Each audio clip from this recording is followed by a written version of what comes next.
I say if it's good enough for our military families, it's good enough for all our families. And that's why I'm encouraging you to vote yes on issue 5.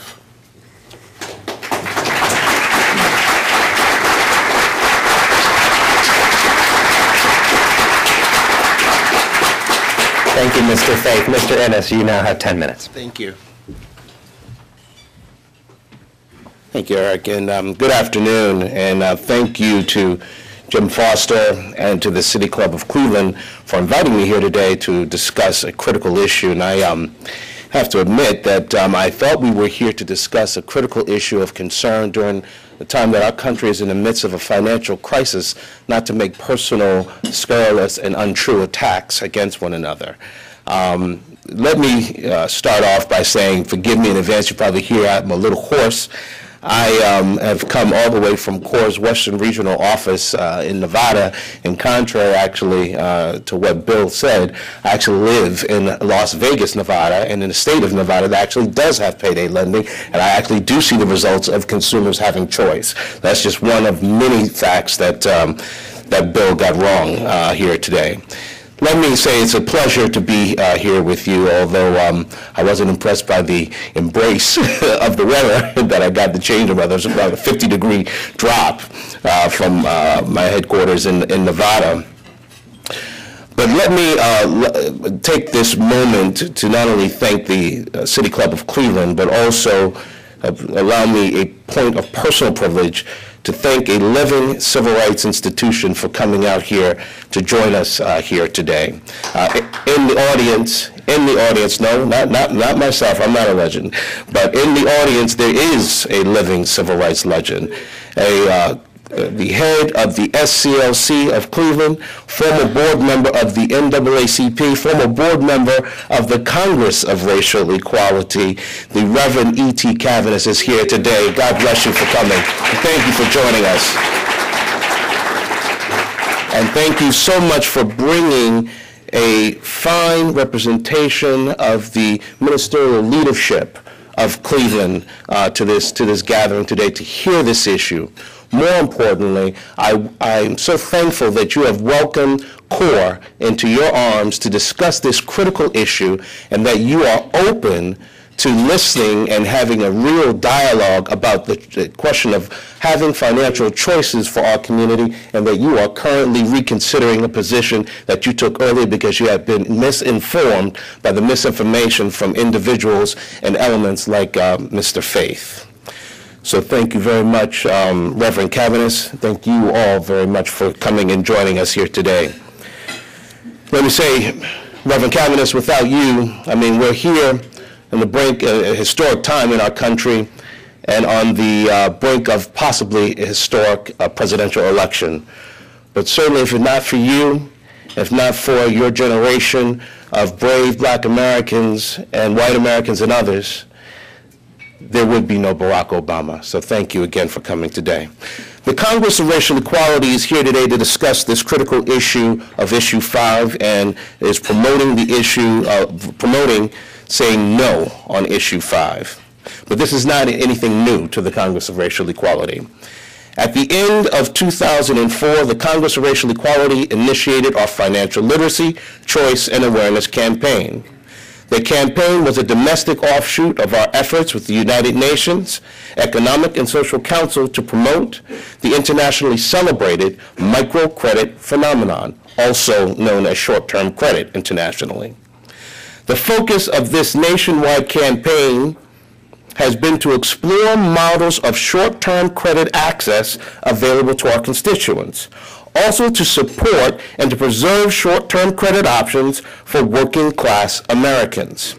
It was in this process that we found institutions such as banks, credit unions, and the cash advance industry that were serving our community or underserving our community. And when we started this campaign, we were concerned that many mainstream banks were consolidating or closing down in our communities all across this country. And for those that stayed within our community, many were decreasing their services and person-to-person access. In this vacuum, we also saw another phenomenon, the rise of the cash advance industry in the community, providing a needed, convenient, and necessary service. We also saw them under great attack for allegedly being predatory and allegedly taking advantage of the community. And this led us, in Ohio, to inquire with the Ohio Department of Consumer Affairs about the number of complaints in this industry. With all the negative talk and all the name-calling that's done about this industry by activists like my friend Bill and others, and knowing that there are tens of thousands, perhaps as many as 100,000 transactions, we were shocked to discover that in this predatory industry, with all these transactions, that the number of complaints against this industry, in the teens. In the teens. And when you compare it with other financial service providers like OMLA registrants, mortgage brokers, loan officers, and other financial service providers, it's a fraction of the complaints against them.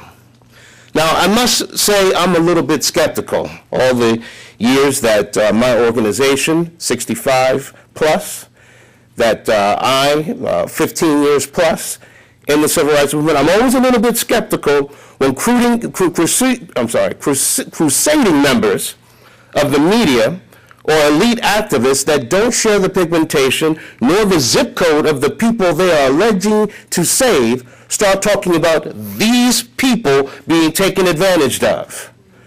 I'm even more skeptical when these activists directly contradict the words and the actions of the people they're supposed to be helping in the first place. This feel-good activism can often have the stench of paternalism and a fundamental belief that working-class Americans are incapable of making their own financial decisions. It is, ladies and gentlemen, the flip side of a bigoted coin. What our campaign across this country and in Ohio has discovered is that the cash advance product is quite competitive, contrary to the misstatements of Bill and others, particularly when compared with fees that come from bouncing a check, fees like having overdraft protection at a bank, fees like joining a credit union and the associated fees. We have found that this option, in many cases, such as an emergency like fixing a flat tire or paying a utility bill in order to prevent a disconnection, and then have to reinstall it with another fee and a deposit, is a best choice and is a choice that needs to be made available. I've had in my possession, right here, hundreds of letters from consumers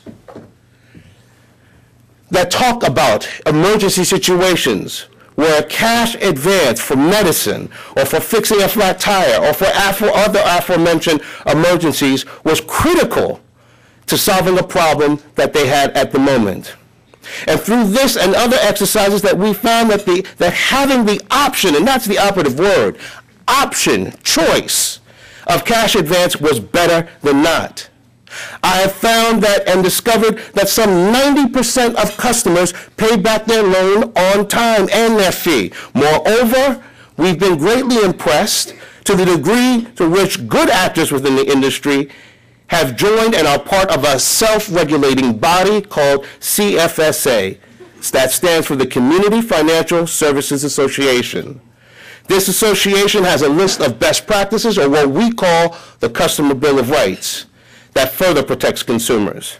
Among these protections is the option of a consumer engaging in a payment plan to pay off the monies borrowed at no additional fee. Just yesterday, I visited the headquarters of one of these companies, and I saw a floor of dedicated employees, dedicated working-class employees that reflect the diversity of this state, working with customers on the payment plan. In a sense, they were financial advisors in terms of helping these folk pay back their loan and their fee without additional fees and costs. I see my time is wrapping up. I have plenty more to say, so I look forward to saying it. Thank you.